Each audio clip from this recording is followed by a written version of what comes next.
I knew something was off the moment I walked into my grandparents' old house that summer. It wasn't like I'd ever felt unwelcome there before.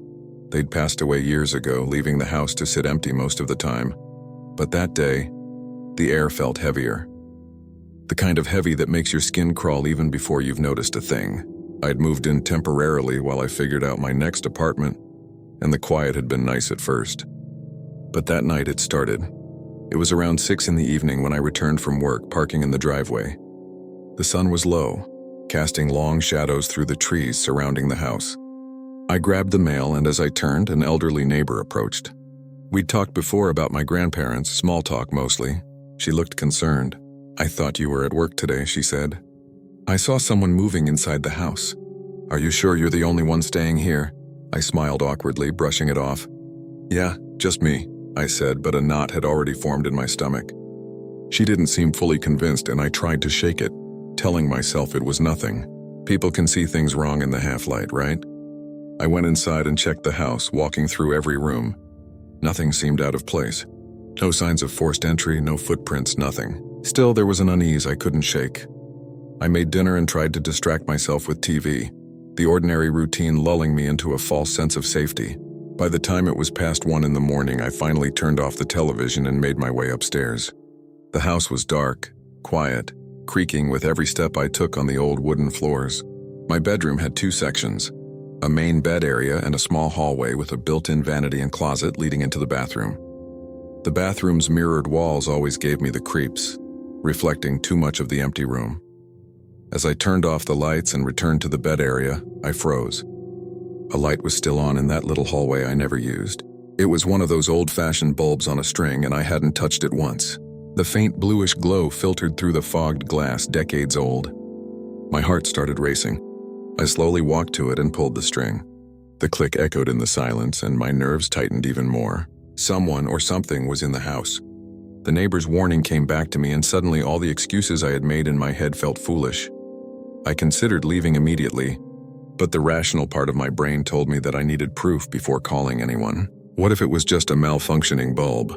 What if I was overreacting? But the rational part was losing against the growing dread curling in my stomach.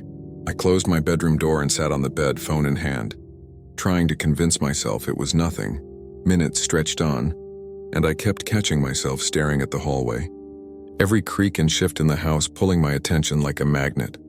Finally, I decided to check again, reasoning that I could confirm the house was empty. As I moved through the main upstairs hallway, the air grew colder, the silence pressing against my eardrums. I opened the spare bedroom door. Grandparents' old furniture and boxes filled the space, but something on the bed made my blood freeze. A shape. Someone was under the covers. I stumbled back, heart hammering, and the figure sat up instantly. A man, eyes dark, piercing, and fixed on me.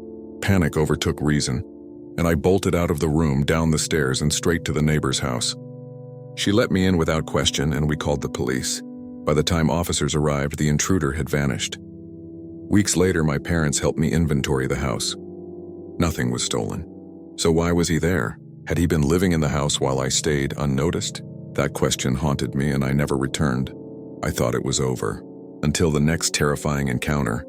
I was driving back from a long road trip, a 14-hour journey through forest roads and small towns. Exhausted, I stopped at a tiny gas station hidden among the trees. It looked abandoned at first, but a few cars were parked outside. As I entered, a handful of men scattered throughout the store all turned to stare at me simultaneously. Their faces were rugged, emotionless, and unsettling. The store was empty, nothing on the shelves, yet their gaze felt like a trap, like they were evaluating me. I backed out, heart racing, only to find them following me on the road moments later. Multiple vehicles speeding, blocking every escape route. My adrenaline surged as I swerved off the road into the forest, abandoning my car to escape on foot. I ran blindly, darkness swallowing me until I finally made it back to a main road and called 911. The men vanished as mysteriously as they appeared. Weeks of nightmares followed, but I convinced myself life had returned to normal. That illusion shattered one evening when a simple DoorDash order went wrong. I saw a car parked in my driveway with no license plate. The driver confirmed someone had been inside. When I opened the door, the intruder was gone, but my phone disappeared. Slow footsteps creaked down the hallway. A man called my full name from behind me. I ran, hearing him pursuing me through the neighborhood. By the time I reached safety, he was gone, but the terror lingered. I realized then that this wasn't random. This wasn't petty theft. Someone had been watching me. Someone knew my schedule, my routines, and my vulnerabilities. Every moment since then has been haunted by the possibility of them returning. Every creak, every shadow, every unexpected knock sends my heart into overdrive.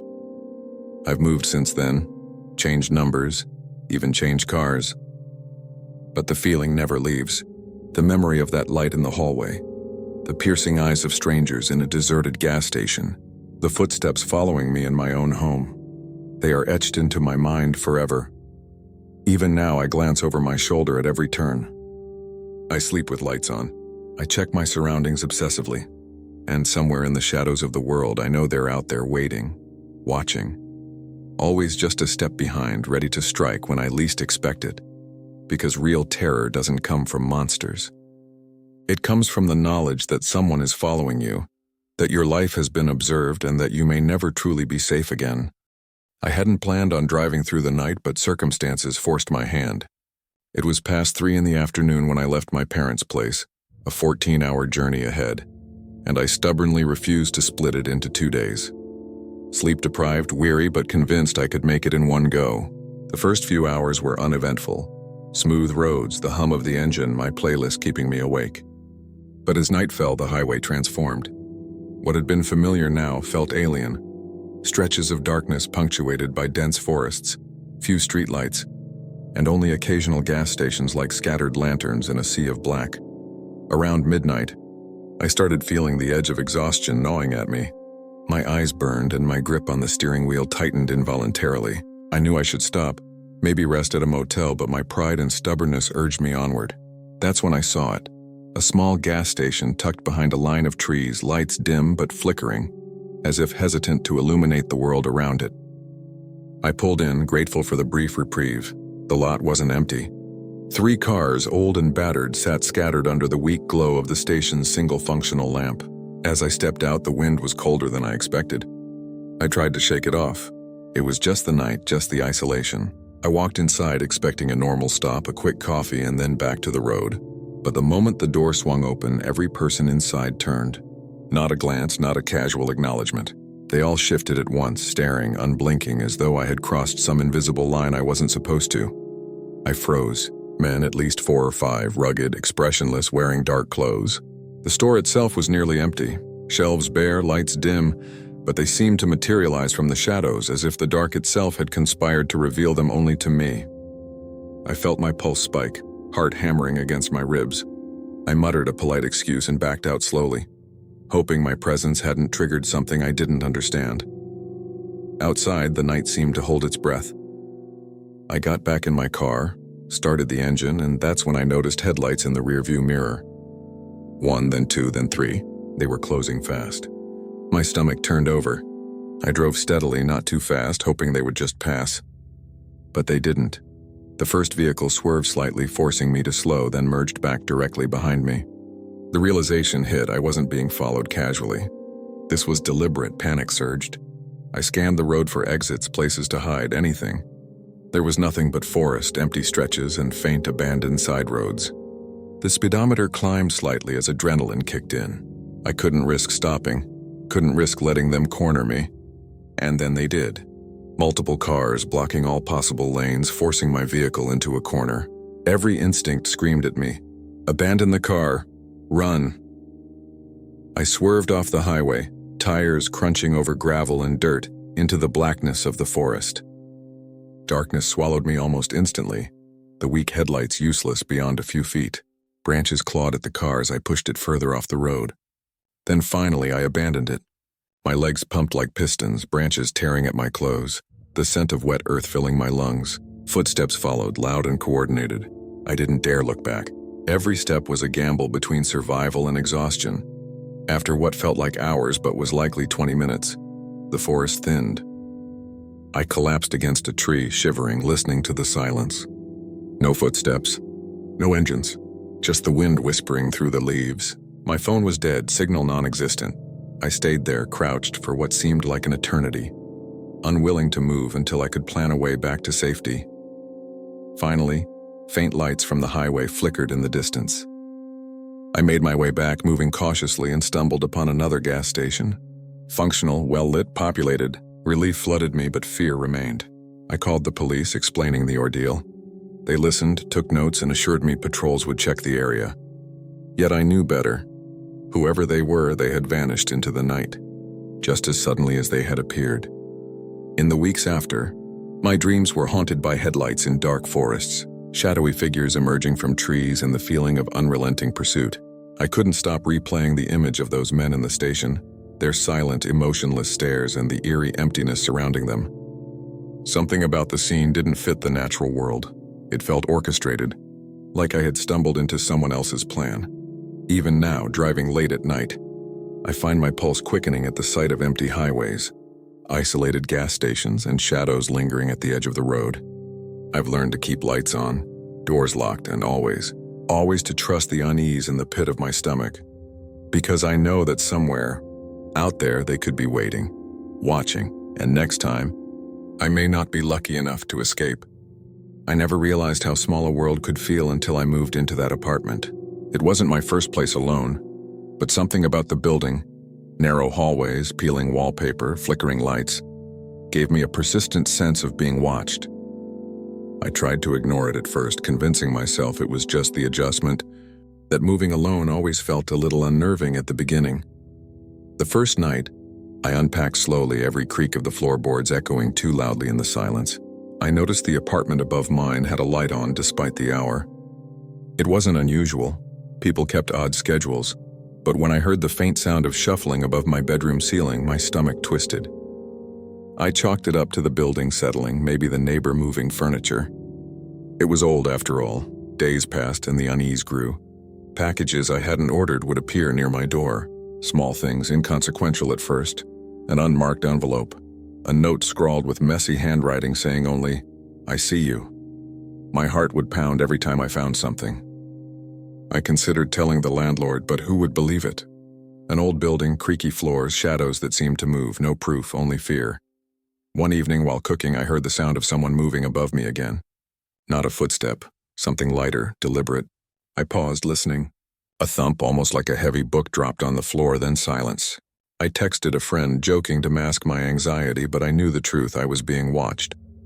Weeks later, I came home to find my apartment door slightly ajar. Nothing was taken. No evidence of forced entry. Just that door, inviting, exposing. A silent whisper that someone had been inside. I didn't sleep that night. Flashlight in hand, checking every corner.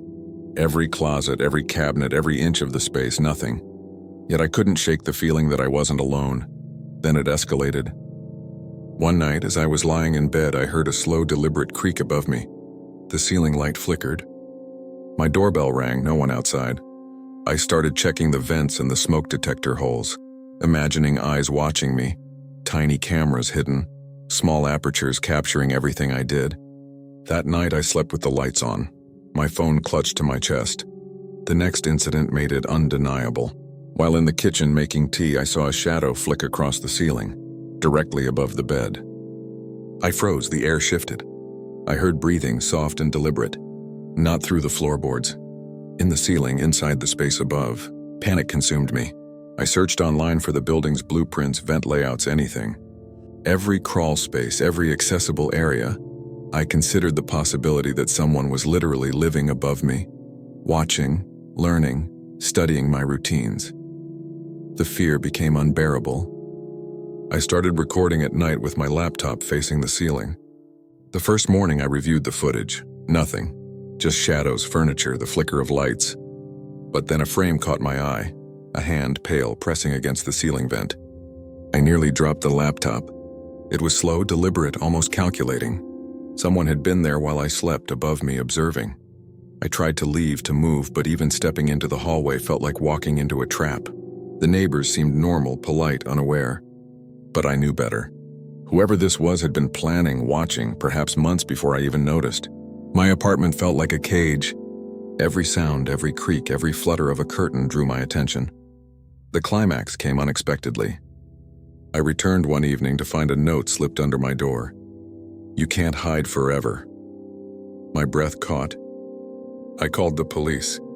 They searched the building, found nothing. No signs of forced entry, no cameras, no hidden passages, nothing. Yet I couldn't shake the certainty that someone had been living above me, inside the walls, tracking every move. I moved the next day, packed my life into a rental van. Every creaking sound, every shadow, every note and package burned into memory. I left that apartment, leaving behind more than belongings. I left a piece of my sanity. Even now, months later, I check the ceilings when I enter a new place. I inspect vents, doors, hallways. I know somewhere someone is watching, and the image of that pale hand pressing against my ceiling vent, waiting, studying, is burned into my mind. Because horror isn't always loud. Sometimes it's silence. Sometimes it's the quiet knowledge that someone is up there, somewhere above you, waiting for the right moment to make themselves known.